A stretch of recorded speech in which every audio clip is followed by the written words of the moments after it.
les fondements de la démocratie, vraiment. Dans cette dénonciation du jacobinisme descendant par rapport à un girondin ascendant, je suis tout à fait en accord avec ce que vous dites, ma question sera celle-ci. Que pourrais-je répondre, que pourriez-vous répondre à quelqu'un qui vous dirait que vous avez, nous avons, j'ai une vision un peu angélique et une vision un peu idéaliste du peuple qui est peut-être devenu beaucoup plus consumériste, une vision peut-être 19e et peut-être moins soucieux des affaires de la cité. Alors que pourriez-vous répondre à cela? Et que pourrais-je répondre? Moi, j'en veux moins aux agenouillés qu'aux agenouilleurs. C'est-à-dire que comment le peuple pourrait-il penser correctement alors qu'il est sous les feux perpétuels d'une domination médiatique qui lui dit insidieusement ce qu'il faut penser, comment il faut le penser, etc. etc. J'ai vu pour autre chose, parce que Drucker est normand et on a enregistré un truc en Normandie il y a quelques jours, et Drucker me disait, moi j'ai commencé la télévision avec l'ORTF et tous les soirs, le conducteur du journal télé était vu par le ministre de l'Information. Vous vous rendez compte, me dit-il. Je dis, mais qu'est-ce que vous croyez? Mais aujourd'hui, le ministre de l'Intérieur, le ministre de l'Information est dans la tête de chaque journaliste. On n'a même pas besoin d'avoir un coup de fil du pouvoir. Déjà, dans la tête de Pujadas et de quelques autres, on a intégré le schéma, ce qu'il faut dire, ce qu'il ne faut pas dire. Donc regardez sur le service public.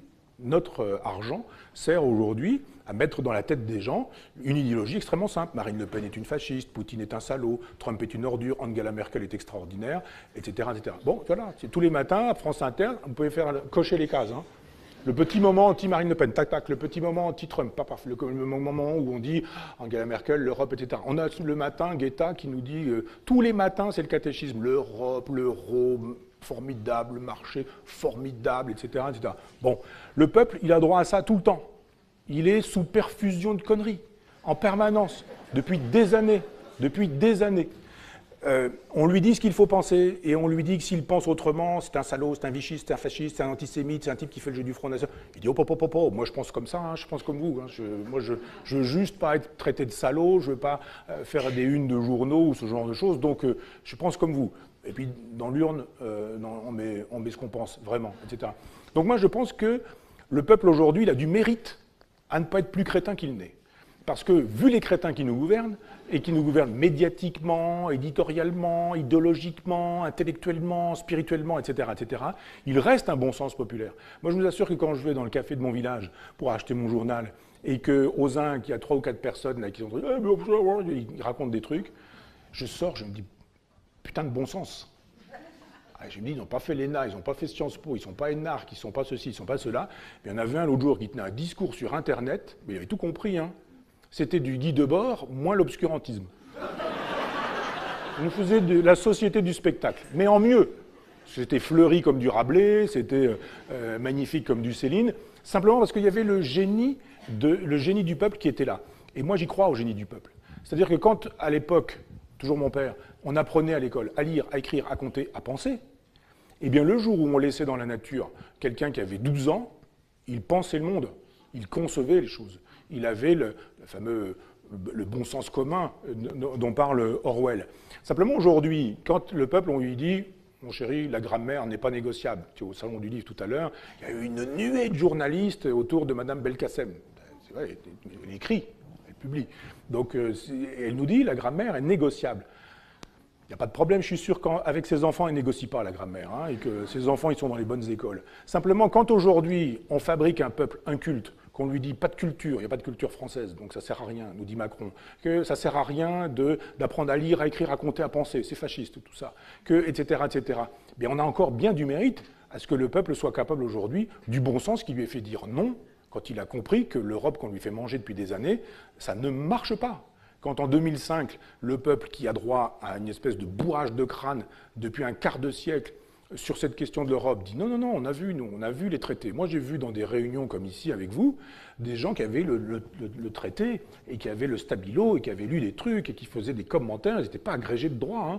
C'était juste des gens qui disaient ouais, mais ça marche pas, ça veut dire que, ici il y a ceci, ici il y a ce, ouais, mais non, je suis pas d'accord. Parce que vrai débat démocratique, vrai débat populaire, avec des gens qui ont gardé leur intelligence, à qui manque peut-être parfois un peu de syntaxe, de grammaire, de culture. Mais je veux dire, ça, c'est pas de leur faute. Ils sont victimes. Donc moi, je persiste à croire dans le génie du peuple. Il y a un génie du peuple et il y a un maléfice des élites, un maléfice des intellectuels qui disent que le peuple se trompe tout le temps, que le peuple peut errer. C'est ce qu'a dit récemment Bernard-Henri Lévy. C'est ce que dit régulièrement Luc Ferry. Tous ces gens qui nous disent que le peuple peut errer. Donc on lui demande de voter. Vous êtes pour ou vous êtes contre l'Europe? On est contre. Ben, si vous êtes contre, on met le vote à la poubelle. Il dit, ben, il ne fallait pas me demander à ce moment-là. Qu'est-ce que ça veut dire, le peuple peut errer? La volonté générale peut errer. Ça veut dire que si elle s'exprime et qu'elle pense comme moi, la volonté générale, elle a raison. Si elle ne pense pas comme moi, elle erre. Et si elle erre, on interdit l'expression populaire. Moi, je crois au peuple. Je crois au génie du peuple. Je crois à la vertu du peuple. Je crois que quand le peuple est éduqué et qu'on lui apprend à lire, à écrire, à compter, à penser, qu'on lui fait voir des beaux films, qu'on lui fait voir des belles émissions, qu'on lui fait voir des Dumayet, des Desgrobes, des Pivots, etc., et pas des Hanouna avec des nouilles dans le slip, et qu'on nous fait lire à l'école, non pas des bouquins démagos écrits par des gens qui ne savent pas écrire, mais qu'on dit il y a du Mérimée, il y a du Balzac, il y a du Zola, il y a du Georges Sand, le bouquin de classe de mon père, c'était ça. À 12 ans, on apprenait à lire, même avant, on apprenait à lire avec Chateaubriand, avec Musset, avec La Fontaine, avec Racine, avec Hugo. Ça veut dire qu'on fabriquait des intelligences. Quand on défabrique des intelligences, qu'est-ce qu'on obtient? On obtient le pire. Sauf que le pire, il n'est pas du côté du peuple. Parce que quand j'entends ces gens dire « Hitler est arrivé au pouvoir légalement, etc. », je dis « Mais attendez, vous les intellectuels, là, c'était vos équivalents à l'époque du Troisième Reich, c'était quoi? On n'en parle jamais. Tous les professeurs d'université, il ne faut pas croire qu'ils étaient anti-nazis. Ils étaient tous très antisémites et très pro-nazis. Il n'y a pas eu que le prolo qui a voté pour Hitler. Il n'est pas arrivé au pouvoir légalement sans qu'il y ait aussi des professeurs, des élites, des intellectuels, des journalistes, etc. Donc il y a juste un moment où je me dis, le peuple n'est pas mort. Il est abîmé, ça c'est sûr, il est abîmé, mais comment ne le serait-il pas après ce qu'il se prend dans la figure? Et il suffirait de pas grand-chose pour lui redonner confiance en lui, pour lui redonner une espèce d'énergie. Pas grand-chose, c'est juste restaurer la dignité. Quand on prive les gens de dignité, il y a un moment donné où ils demandent réparation. Le vote Marine Le Pen, ou le désir du vote de Marine Le Pen, est un désir d'obtenir réparation.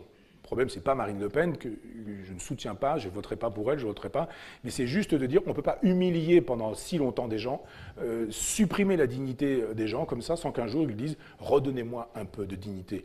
Eh bien, quand on redonne sa dignité au peuple, il retrouve une espèce de santé et de vitalité, un peu comme des plantes un peu biscornues, vous leur mettez un petit peu d'eau, et d'un seul coup, ça part comme ça. Je ne suis pas bien sûr que les prochaines élections présidentielles soient l'occasion d'arroser notre peuple. Et on terminera là-dessus, si vous voulez bien. Paraître des petits candidats qui ont des choses à dire, et ce qui est assez intéressant, c'est que la totalité des petits candidats, finalement, étaient opposés à l'euro, à l'Europe, au marché, et on voyait tous ces gens qui, finalement, parmi les grands candidats, semblaient s'opposer, mais finalement disaient à peu près la même chose, parce que les grands candidats sont tous des gens qui nous disent qu'il faut rester dans l'Europe, y compris les gens qui nous disent qu'on peut envisager une sortie de l'Europe, parce que Marine Le Pen est extrêmement prudente sur ce sujet, et Mélenchon, c'est exactement la même chose, c'est-à-dire on sort pas de l'Europe. On ne sort pas de l'Europe. On demande aux Français ce qu'ils en pensent après qu'on ait proposé des négociations qui permettront de toute façon à l'Europe, en lâchant un petit peu de l'Est ici ou là, de donner l'impression que finalement on a négocié, Marine Le Pen ne sort pas de l'Europe, Jean-Luc Mélenchon ne sort pas de l'Europe, on donnera des petites choses qui symboliquement donneront l'impression qu'ils ont gagné, ils pourront parader dans les médias en disant vous avez vu comme je suis fort, et puis l'Europe dira on les a gardés, il n'y a pas de problème. Donc globalement, parmi les grands candidats, tout le monde est pour le maintien du statu quo dans l'Europe, sauf deux qui nous donnent l'impression que finalement grande gueule aidant, ils vont faire un ramdam total, mais que globalement ça va se passer comme avec Tsipras, leur héros, on va rester dans l'Europe, on va rester dans l'euro, c'est-à-dire qu'on ne pourra pas faire les politiques dont ils nous disent qu'ils pourront la faire. Ceux qui finalement sont des petits, le sont peut-être assez probablement parce que ils sont ceux qui disent qu'ils ne veulent pas, franchement, de cette Europe-là. Autant les autres, on peut les accepter dans le club. Globalement, on fait semblant de ne pas être d'accord, mais finalement, sur l'essentiel, on est d'accord. Alors que les autres, sur l'essentiel, ne sont pas d'accord. Et les Dupont-Aignan, et les Poutou, et les Artaud, et les Cheminade, et les Asselineau sont tous des gens qui nous disent que finalement, il faut sortir de l'Europe, et peut-être l'un des plus convaincants a été, je confonds, je ne sais plus si c'est Cheminade ou Asselineau, mais celui qui sortait sans cesse le papier en disant article temps, article temps, article temps, il en était un peu ridicule, mais convaincant, en nous expliquant que soit on déchirait ce papier, et à ce moment-là on pouvait être libre et vraiment faire de la politique, soit on ne le déchirait pas, comme tous les grands candidats, y compris Mélenchon-Le Pen, mais que finalement, on pourrait pas faire de politique annoncée puisque les interdits de l'Europe sont extrêmement puissants. Cette Europe, c'est du bon sens, mais finalement, le bon sens n'est pas la chose du monde la mieux partagée, surtout à la télévision et surtout sur les terrains politiques.